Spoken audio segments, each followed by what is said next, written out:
오늘 우리가 함께 나눌 말씀은 누가복음 6장 27절에서 36절까지입니다.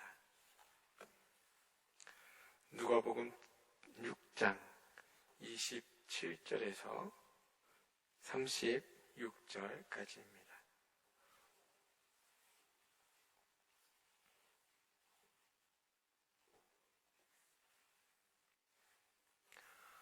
우리 함께 말씀을 봉독하도록 하겠습니다. 그러나 너희 듣는 자에게 내가 이르노니 너희 원수를 사랑하며 너희를 미워하는 자를 선대하며 너희를 저주하는 자를 위하여 축복하며 너희를 모욕하는 자를 위하여 기도하라. 너의 입뺨을 치는 자에게 젖뺨도 돌려대며 내 겉옷을 빼앗는 자에게 속옷도 거절하지 말라.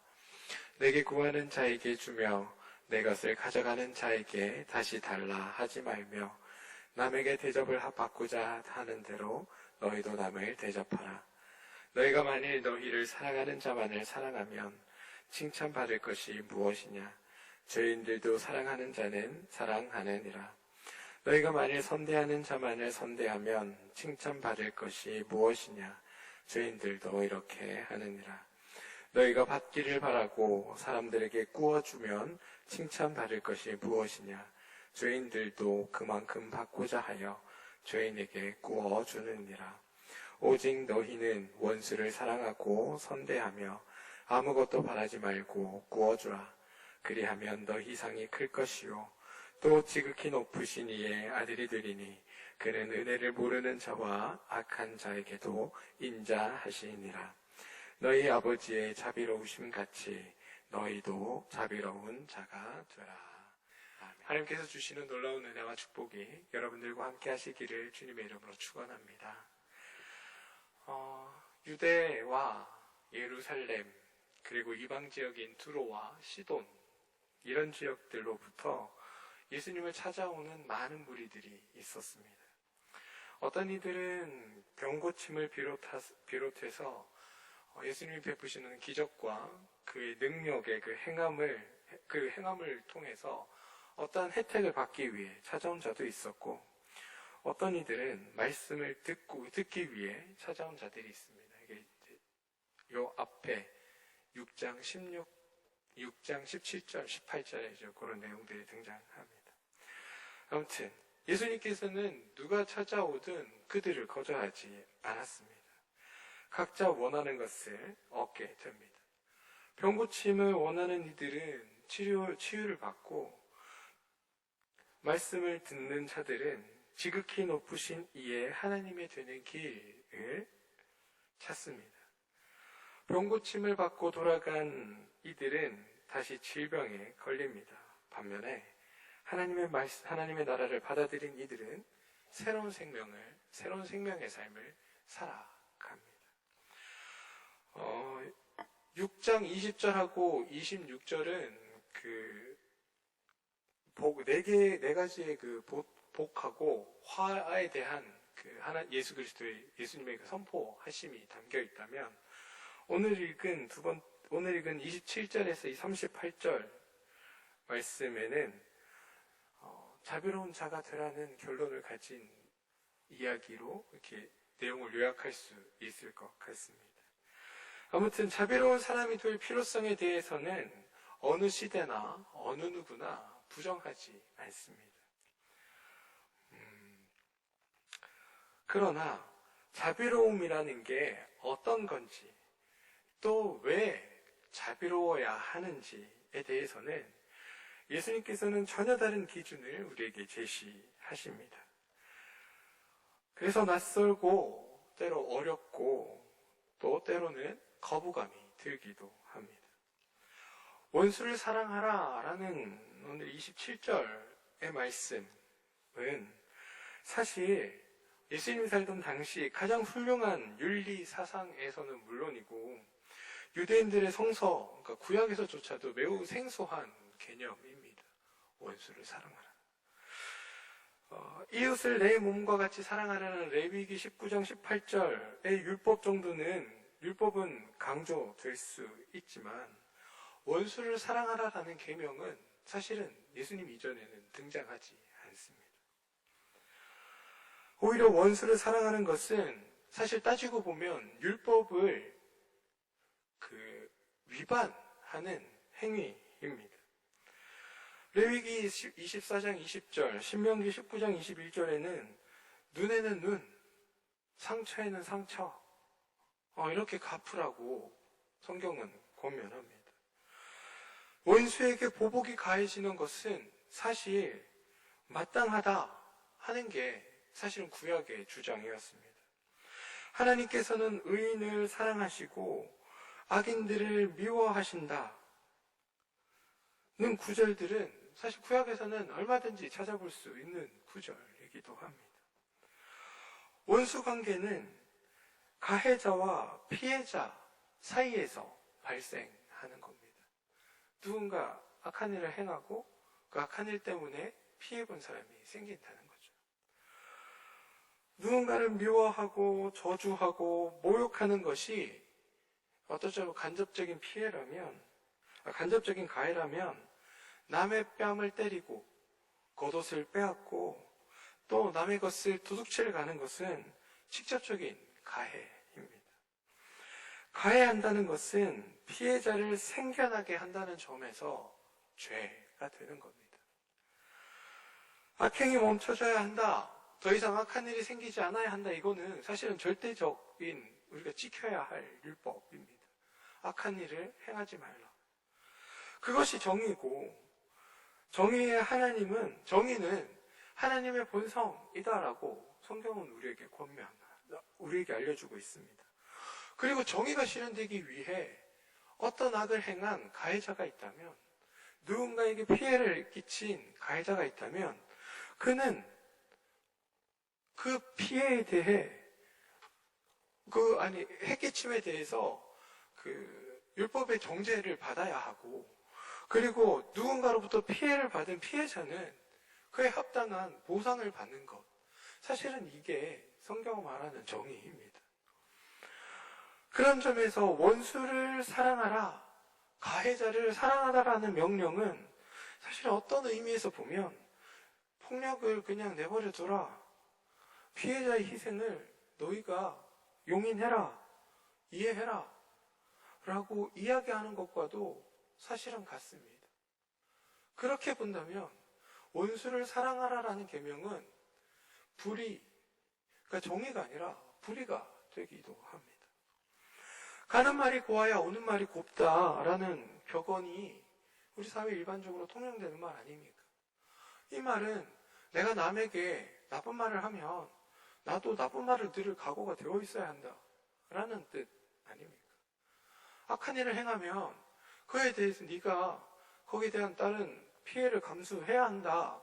이게 우리가 살아가는 사회의 일반적인 법 아닙니까? 그런 사회에서 오른뺨을 치면 너희 왼뺨도 돌려대라. 이 뺨을 때리면 저 뺨도 갖다 대라 라는 이 권고의 말씀은 예수님의 말씀에서 굉장히 비현실적이라고 말할 수 있을 것 같습니다. 겉옷을 빼앗는 자와 맞서지 못하고 속옷까지 내어주는 것은 한편으로 되게 비겁한 일 아닙니까? 겉옷을 빼앗아가면 잡아다 신고를 하든지 빼앗긴 걸 빼앗아 오든지 빼앗긴 걸 다시 가져오든지 거기에 대한 보상을 받아야 되는데 속옷까지 내어주라. 이거는 사실은 비겁한 일입니다. 도둑 맞은 물건을 돌려받지 않는다면 정의가 실현되겠습니까? 사람이 저마다 누군가 나의 것을 빼앗으면 다 주는 사회라면, 그냥 보복하지 않는 사회라면 저마다 다 필요한 것 누군가의 것을 빼앗아 오지 않겠습니까? 용서하고 사랑하는 것도 중요하지만 그것이 정의에 배치된다면 문제가 되는 법입니다. 그런데 예수님의 말씀대로라면 상황이 반전되는 것 같습니다. 원하지 않게 맞았다면 폭력을 당한 것이지만 너희가 뺨을 돌려 내준 것이라면 나는 피해자가 아니다 라고 말씀하고 있는 겁니다. 그러니까 누군가 오른뺨을 때렸을 때 거기에 대해서 내가 이렇게 내민다면 그건 내가 이렇게 원한 거니까 내가 피해자가 아니다라는 겁니다. 빼앗겼다면 원수 관계가 되겠지만 내가 빼앗기지 않고 나의 것을 줬다면 그거는 더 이상 원수가 되지 않는 것 아닙니까? 내가 남에게 한 것이 나의 자발적인 선택이라면 증오라는 것에서 벗어나 우리는 자유로워질 수 있게 됩니다. 이런 자유를 누리는 사람은 사실 얼마든지 저주하는 자를 축복할 수 있고 모욕하는 자를 위해 기도할 수 있는 것 아니겠습니까? 그는 모태 피해자가 아니라 어떤 일에 대해 주도권을 갖게 되기 때문에 그렇습니다. 오늘 예수님이 우리에게 말씀하시는 것은 이 지점, 이 부분인 것 같습니다. 주기도문에 보면 우리가 우리에게 죄 지은 자를 사하여 준 것 같이 우리의 죄를 사하여 주소서라고 기도하는 구절이 있습니다.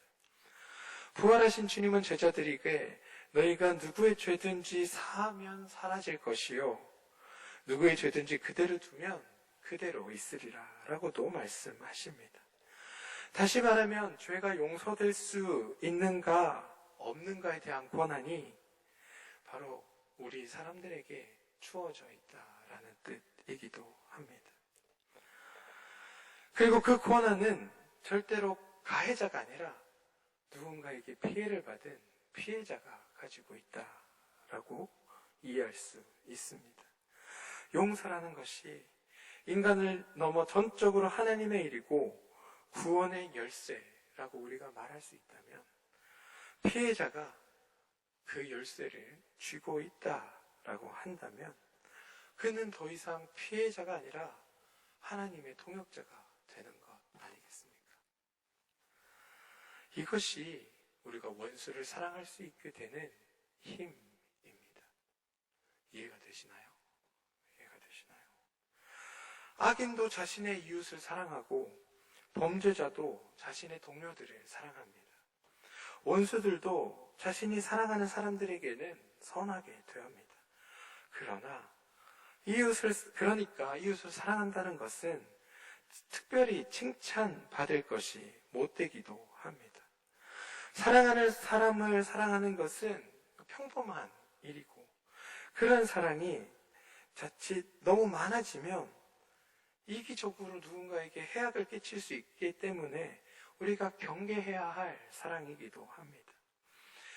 유대인들에게 자기 동족을 사랑하는 그 사랑이 선민의식으로 이렇게 발전해 간 것은 바로 이런 이유 때문입니다. 예수님께서 말씀하시는 하나님의 사랑은 은혜를 모르는 자와 악한 자에게도 인자하시다라고 말씀하시는 오늘 35절 표현으로 우리는 이해해볼 수 있습니다. 이 표현은 하나님이 그 해를 악인과 선인에게 비추시며 그 비를 의로운 자와 불의하게 자에게 내려주신다는 말씀으로 우리는 이해됩니다. 사실 이 말씀은 하나님을 잘 섬기는 사람들, 그러니까 흔히 말하는 의인들에게는 좀 반발을 불러일으킬 수 있습니다. 하나님이 악한 자에게도 인자하시다면, 하나님이 악한 자에게도 관대하시다면 의인으로 살려고 하는 노력과 믿음이 무슨 의미가 있을까요?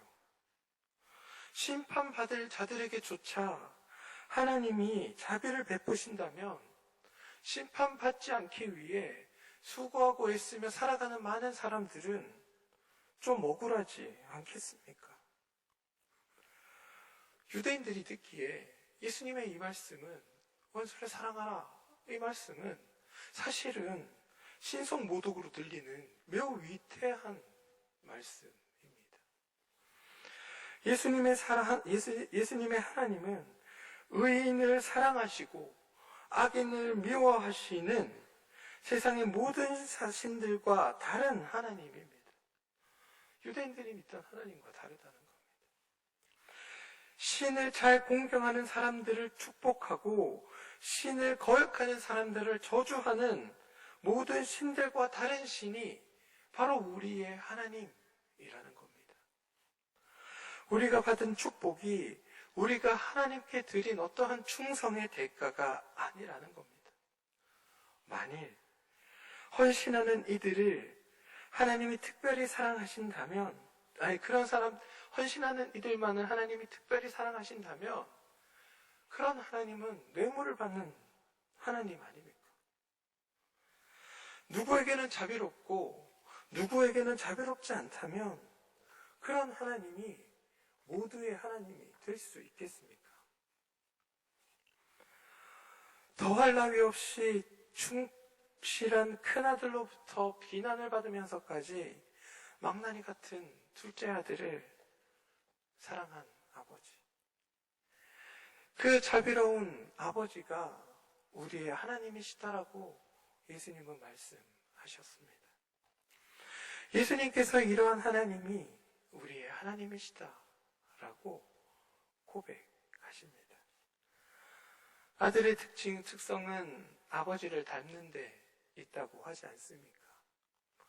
우리가 하나님의 아들이라면 이러한 자비로운 하나님을 닮아야 되는 것 아닐까요?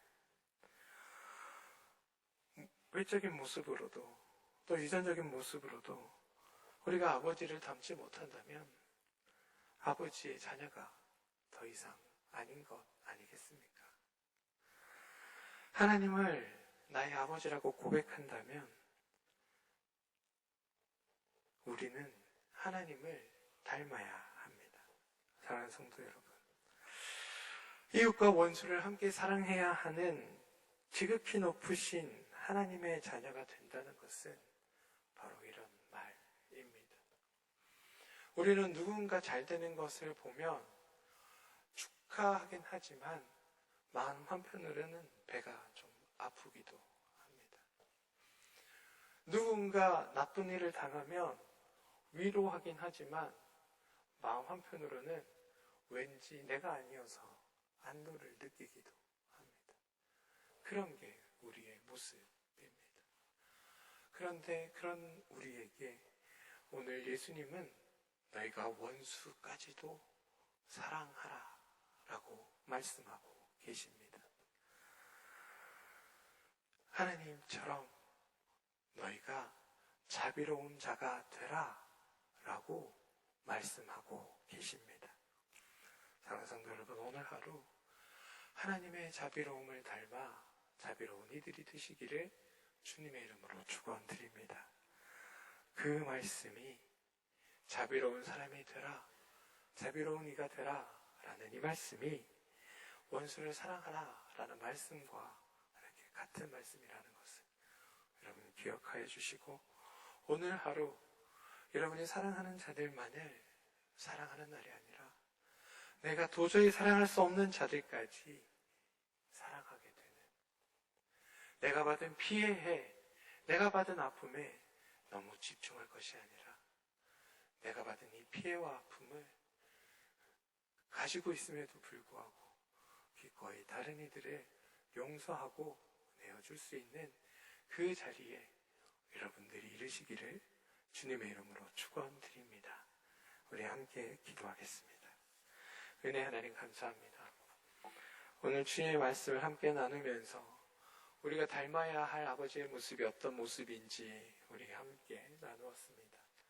원수를 사랑하라고 말씀하신 하나님의 그 말씀을 우리가 기억하게 해주시고 우리 삶에서 하나님을 닮아 자비롭고 너그러운 자들이 될 수 있도록 주님 우리의 삶을 주장하여 주시옵소서. 오늘 나에게 어떠한 가해를 가한 자들의 그 자들을 주님 용서할 수 있게 주님 도와주시고, 내가 당한 피해에만 내가 너무 집중하지 않도록 하나님 우리의 삶을 주장하여 주시옵소서. 그래서 내가 오늘 주님을 조금이라도 더 닮아갈 수 있는 그런 복된 하루 되도록 주님 도와주시옵소서. 예수님 이름으로 기도합니다.